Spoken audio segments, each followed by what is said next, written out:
Support provided by the Amarillo Area Foundation and the Dr. Kent Roberts and Ilene Roberts Balliett Foundation. In the vast open plains of the Texas Panhandle, where the horizon stretches endlessly, a unique form of artistic expression has taken root. No matter where you're from, when you think of public art, Amarillo, Texas inevitably comes to mind. It is here in 1974 that the world-famous Cadillac Ranch was installed, capturing the imagination and curiosity of travelers along I-40 and Route 66 for half a century. But Cadillac Ranch is just the beginning of this story. What other works, artists, and collectives have woven their creative threads into the rich tapestry of art in the Texas Panhandle? Why has this region become a fertile ground for such unique artworks? Is it the rugged geology? The isolation of the landscape? Or its historic position as a midway point on the Mother Road? In truth, it is a combination of all these elements. Join us as we embark on a journey through time and space, uncovering the most successful and enduring public art that has come to define the Texas Panhandle. In this PBS documentary, In Open Air. 20 miles southeast of Amarillo, a breathtaking and unexpected vista unfolds. The high plains give way, and in an instant you are transported back in time to the second largest canyon in the United States, Texas State Park, Palo Duro Canyon. Palo Duro is the Texas Panhandle's original masterpiece. This sprawling, 120-mile-long canyon, the result of millions of years of meticulous water erosion, stands as a testament to nature's artistry. The vibrant hues of the canyon walls, coupled with the unique landscapes including hoodoos, showcase nature's unpredictable yet majestic beauty. If you go to the Grand Canyon, for example, everything is so far away from you, there's not the range of colors you get in Palo Duro Canyon. And, you know, they talk about painted desert and petrified forest and all that stuff. We have all of that here. And I think the clay is prettier here than it is at petrified forest or painted desert. And I just love it. I paint the storms, man. You've never seen anything cooler than a storm come in over the canyon, and the sunlight will battle cloud shadows, you know, for a while, and then all of a sudden the thunder starts rumbling. You can hear it from 10 miles off just rolling on the canyon rim. You know, we got that red-orange clay that you really don't see it that bright anywhere else. And so George O'Keeffe had a group of college kids that would paint in the canyon. They named themselves the Palo Duro Plein Air Painters, and they even had a tent down there just below where the interpretive center is for them to stay overnight so they could paint all day. And so I'm part of a group now called the Palo Duro Plein Air Painters, and we meet the first Monday of every month and paint down in the state park. In the early 20th century, a young artist named Georgia O'Keeffe found herself captivated by the rugged beauty of the Texas Panhandle. The vast, open landscapes of Palo Duro Canyon and the surrounding areas of Amarillo became her muse, inspiring a series of works that would come to define her career. O'Keeffe first visited Palo Duro Canyon in the summer of 1912. The canyon, often referred to as the Grand Canyon of Texas, offered a stark contrast to the bustling urban life she had known. Here, amidst the towering cliffs and lonely wind, she found a sense of solitude and freedom that resonated deeply within her. The bright colors of the canyon walls, the interplay of light and shadow, and the endless horizon all found their way onto her canvases. Her paintings from this period are characterized by bold colors and abstract forms, capturing the essence of the landscape rather than its literal appearance. So she came here because she needed a teaching job. She came here twice, once in Amarillo in 1912 to 14, taught in the Amarillo, brand new Amarillo School District, and then came back to teach at what was West Texas State Normal, which is now West Texas A&M. And when she was here, she was working full-time as an educator, but also taking her students on walks to see the space. And then after work, she would do watercolor painting, right? She wasn't doing a ton of oils, very few. The one in the Panhandle Plains is an oil, but she was sort of working through that medium. But what she would do is do drawings and charcoals and watercolors to kind of try to make sense of the shapes and spaces. And she's an abstractionist, so she would struggle to see a shape in the world and then make her art here. And so one of the things that she was really inspired by is the Palo Canyon and that landscape of like color and aridity and almost like the painted desert palette. And I really think that when she was trying to find a place to resettle later in her life, she found Ghost Ranch and Abiquiu area to be very reminiscent of that kind of Western beauty that she first discovered here. I also think that she continued to paint things like the plains. She painted it after she left in 1918. She painted it in 1955. She kept coming back to that idea of the plains, but a lot of it was sound memories or color memories rather than painting, you know, your typical flat landscape, big sky cowboy. Like, that's not what she was doing. She painted one that was a sound memory of cattle being put on the rail cars and the calves like lowing and how sad that sound was, and the whole thing is about a sound memory. So it's a very complicated question, but I think, you know, she discovered the West. She had never been to the West before she came here. She fell in love with the West, and she resettled after her husband passed away in a Western landscape, and I think it was all based on her experience of falling in love with it here.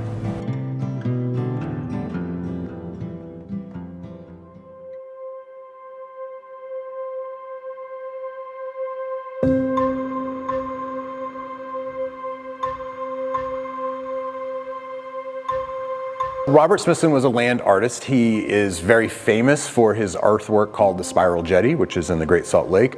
But he came to Amarillo in 1973 to work on a project that he eventually called Amarillo Ramp. Amarillo Ramp is what we would consider the third mature land artwork by Robert Smithson. There is some debate about Amarillo Ramp in terms of should it be preserved, because if you see it in its current state, it's eroded a lot from what it looked like. It's changed a lot. He would be okay with it eroding, but he also would be okay with people not necessarily fully restoring, but at least not letting the trees take over and fall apart and things like this. In the annals of American art, few projects are as evocative and enigmatic as Robert Smithson's Amarillo Ramp. This monumental earthwork, nestled in the remote expanses of the Texas Panhandle, is a testament to the artist's vision of entropy and the impermanence of human endeavor. The story begins in the early 1970s, a period marked by Smithson's fascination with the concept of entropy, the natural tendency of systems to move towards disorder. Smithson, already renowned for his spiral jetty in Utah, sought to create another earthwork that would embody this idea. He chose the barren, windswept plains near Amarillo, Texas as his canvas, a place where the land itself seemed to stretch into infinity, untouched and unspoiled. Tragically, Smithson's life was cut short in a plane crash on July 20th, 1973, while surveying the site for the Amarillo Ramp. His untimely death cast a shadow over the project, but his vision was not lost. With the help of his widow, the artist Nancy Holt, and artist friends Richard Serra and Tony Shafrazi, the ramp was completed posthumously in 1973. Constructed from local earth and rocks, the Amarillo Ramp slopes upward in a gentle curve, blending seamlessly into the landscape.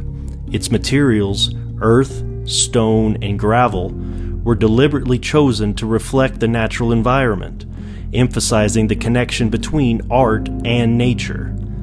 The ramp's location, hidden away on private land, adds to its mystique, making it accessible only to those who seek it out with determination.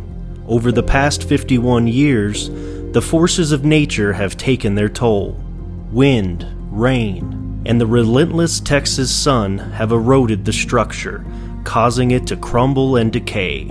Yet this gradual disintegration is precisely what Smithson intended, a physical manifestation of entropy, a reminder that all human creations are ultimately fleeting. Smithson was brought here in the 70s, and it was this moment when earth art was really being embraced by the art community to kind of get outside of the art museum and kind of like the stodgy urban setting, and to get out in the land and make a piece that was journey oriented, experience oriented. You had to go to it, and it was hard to get to. And so I think that that's kind of what he was interested in other works. And then, you know, having the land and the patronage of Stanley Marsh III allowed him to come here and to build his final work of art. There's earth art and land art. Earth art actually uses the earth itself as the medium or material. So with something like Robert Smithson, he was using like industrial equipment to move earth or dirt in a way that then shaped into a large-scale sculpture outside in the landscape. But other artists, like his wife Nancy Holt, is more of a land artist, and she will use, say, concrete structures out in the land, but she's not actually sculpting with the earth itself. But I think both of them have this tendency to want to get outside, not be inside of a museum, to have the viewer, when they experience the work of art, be not just, I mean, because on the Amarillo Ramp, you walk on it. Like, you experience it by being in it, but it's not just the sculpture, it's the environment. It's the fact that a cow might walk by. It's the air. It's the fact that the air changes. It's the fact that, you know, with Spiral Jetty, it was exposed and then went under the water for a while and then reemerged covered in salt crystals, right? So it's this idea that the earth itself is going to do what it does, and the sculptor kind of shapes that, and the viewer experience all that, but it's not controlled in the same way as like a sculpture that then goes into a museum and then is behind a rope and is preserved that way. So his Spiral Jetty, he was always interested in forms that kind of mimic deep time forms, right? Like a spiral of time kind of gets at deep geological development. Now, when he did the Amarillo Ramp, he didn't do a spiral. He did a kind of open circle, but it also elevated. That what does a ramp do? It goes up. So you start low and you go around and you elevate, and the land, because it's out in kind of like a grasslands, but sort of craggy, and then you see some mesas in the distance, your eyes change as you move through it and you see the land that way. So that was his conception. He had staked out exactly where he wanted it. He did it in what was a kind of, it wasn't a playa lake, it was a man-made lake, but at the time it had water. And so he was out there kind of putting the stakes out in this kind of like water-filled landscape that they knew was going to have an earthen ramp built into it. And so one day he went up in a plane and he took a photographer, and I think Stanley Marsh went up with him with his family that day. And they were looking at it from the air, because how else to understand the holistic thing? And this goes to my like aviation aesthetics idea, you know? So you got to get above it. The second day, same plane, it was just Smithson, the photographer, and the pilot, and that area, as I understand it, has very weird air currents based on the Canadian River.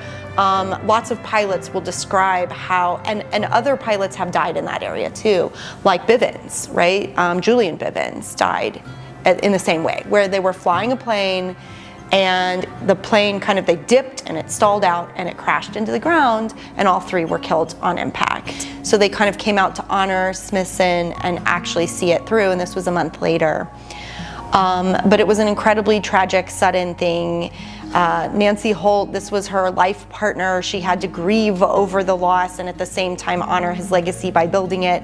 I mean, the whole thing is just really affecting to talk about, but it is nice that it was seen through, because now we have this footprint of important land art artists, earth artists in our area, and they could have all just walked away from it, and they didn't. And so I think it has these layers of meaning for, I don't know, anybody who goes out there and at first you see it and you say, well, that's small and stupid. It just doesn't really resonate. You see it from the top of a hill and it kind of looks tiny, but you get out there and it fits your body well, and then you experience the landscape. We've taken students, John Rivette and I teach with them, we've taken students out there who were not art students, and at first they were like, this is silly, but they also they enjoyed the journey. You know, you bump along, it's off-road, you have to open a cattle guard gate or something to get in there.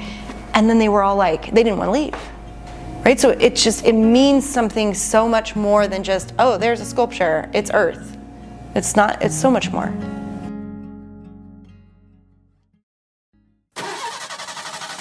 There are 10 cars, and the progression is from a 1949 to a 1964, and it's the evolution of the tail fin.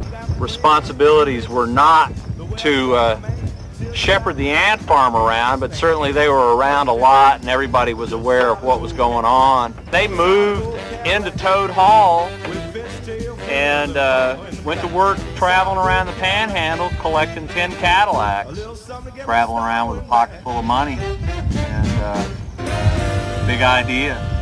So I do believe that the Cadillac Ranch is an icon of American art and exists in this space that's kind of between participatory experiential art and, you know, say land art, like what Robert Smithson was doing and others have done in the land. Lightning fields, for instance. But I think that Amarillo being at the center of Route 66 and having this wide open plain where you could see these Cadillacs and approach them from a distance when they appear small. But when you actually get there, you know, you realize how large these cars are, and that's just a half of it that's sticking out of the ground. So that experience of place and what it was initially designed to be, you know, these architects put it in the ground as a celebration of the changing tail fin. You know, that's not what it is anymore. It's now become this thing where everyone is out there, there's paint everywhere, everyone's leaving their mark. But it's so temporary because right behind you are the next million people that are going to leave that mark over yours.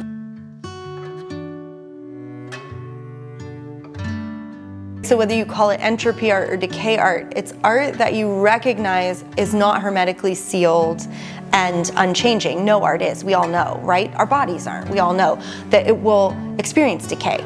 But I think artists like, say, the ant farm have been interested in the fact that they're taking a junked car and creating a sculpture where even the junk car might drive, but now it doesn't because it's half buried in the ground.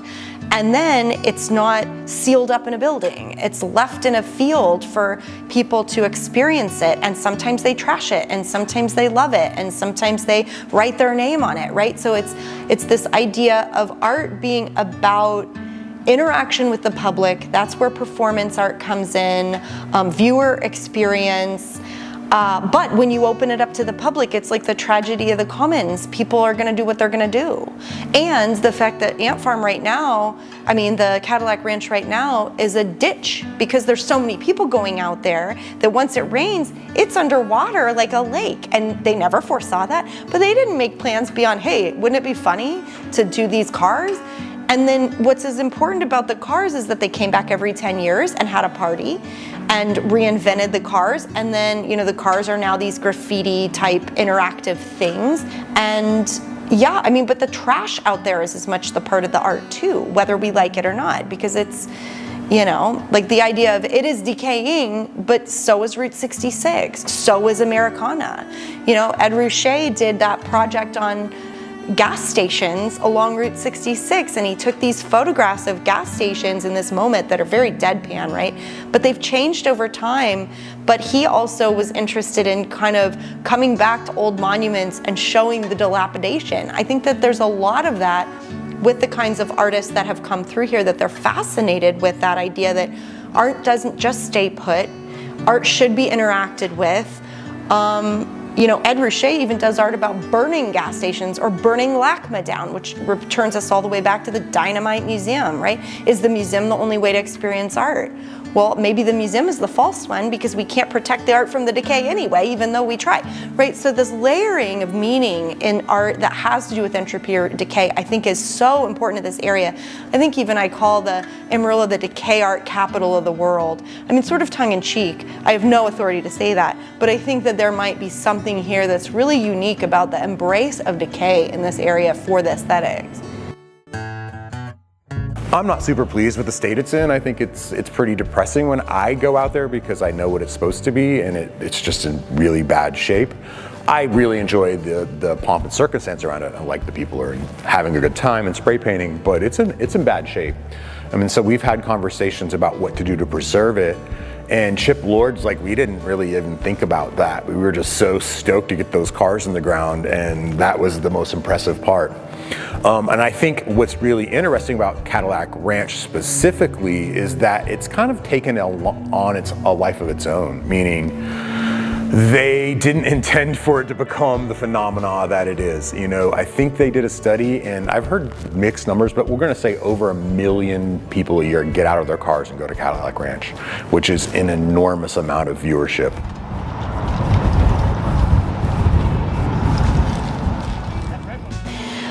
The Ant Farm is an arts collective. So they were trained as architects, but they were not traditional architects, right? Like they would make, what did they call, inflatable buildings out in the middle of nowhere in California where it was just like a balloon, and they would go live in it for a while, right? So they're very off the beaten path. That's why they called themselves Ant Farm, because they wanted to be underground, right? So underground counterculture type.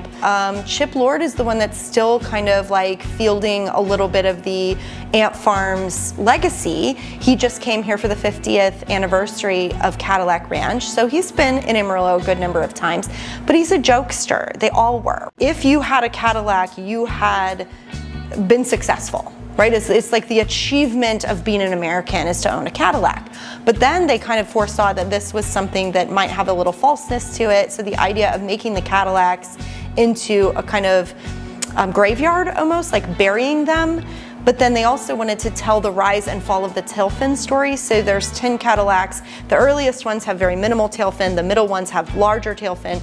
And so they were really responding to kind of like media, advertisements. So this is where pop art comes in, right? So they're building art based on media, building art based on junk, right? The Cadillacs were junked when they put them in there. Ant Farm did so much more than just put these cars in the ground, right? They were these postmodernist architect artists that you can teach postmodernism through their work. You know, they were doing media blitzes, like fake news stories. They reenacted the Kennedy assassination. And their point there was that they called it the eternal frame, right? We experience trauma through the television or through now the internet over and over and over, right? So they're very, very smart about what it means to live in the world and to be invested in kind of a media culture. And also to kind of have fun with it. Like they're not super, super serious conceptual artists like Smithson. Smithson was like a philosophical artist. The Ant Farm were fun. They were like jokesters. We had fun doing it. It's still fun. What's art? Anything. There's only two kinds of art, bad art and good art. You know, if And? you decide it's art, it's good art. It worked out good. And this was the idea that we proposed to him. And he said, that sounds like a good thing. So we came and met Stanley. And it went from there. Stanley said, sure. They're not too often that a patron says, oh yeah, just do this. And so has the message changed at all? No. What is the message? See, have fun. There's no message. It's too pretentious for people to sit around and talk about what this means. If you like it, that's it. That's when it worked. And then that's the message. But you know, you could ask two of my other two partners, Chip Lord and Doug Michaels, about it, and they'll tell you something. They'll really give you some. They'll really lie to you. They'll tell you, any lie you want to hear. And we started building it with a backhoe to dig the holes. The ground is real hard here, so when you dig with a backhoe, you get a very precise hole in terms of depth and width. And started putting cars in, and finally we found a 57. It only took 5 days to install it. That was, I think, June, right around the same time in 1974. Okay, it's chronological in terms of years. Is that what that is? I'm sorry, I don't. Every different tail fin model represented, but it's not every year. So it begins with 49, 52, 54, 56, 57, 58, 59, because at that point the design changed every year. And then 60, 62, and 64. I think there was a point where we knew it was a significant work, right? When we did it, but we had no idea it was going to kind of achieve this status, and that we'd be back here in 20 years to celebrate the anniversary. Do you think that the message changes, or do you think this is timeless? I think it's timeless, and I think it's only become more popular with time. It's gone from, an avant-garde work of art to an American icon, and it's quite powerful when something like that happens, when a work of art that you've created. And, that's something beyond our control, because a culture chooses its own icons. It was anointed as an icon by the American people. Yeah, over the course of 50 years, I don't think it's Cadillac Ranch anymore. It's something else. I don't know what to call it.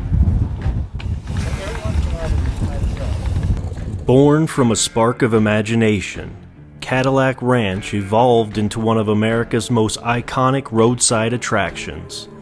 Against the backdrop of the expansive Texas sky, it stands as a testament to human creativity and the transformative power of art.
Support provided by the Amarillo Area Foundation and the Dr. Kent Roberts and Ilene Roberts Balliett Foundation.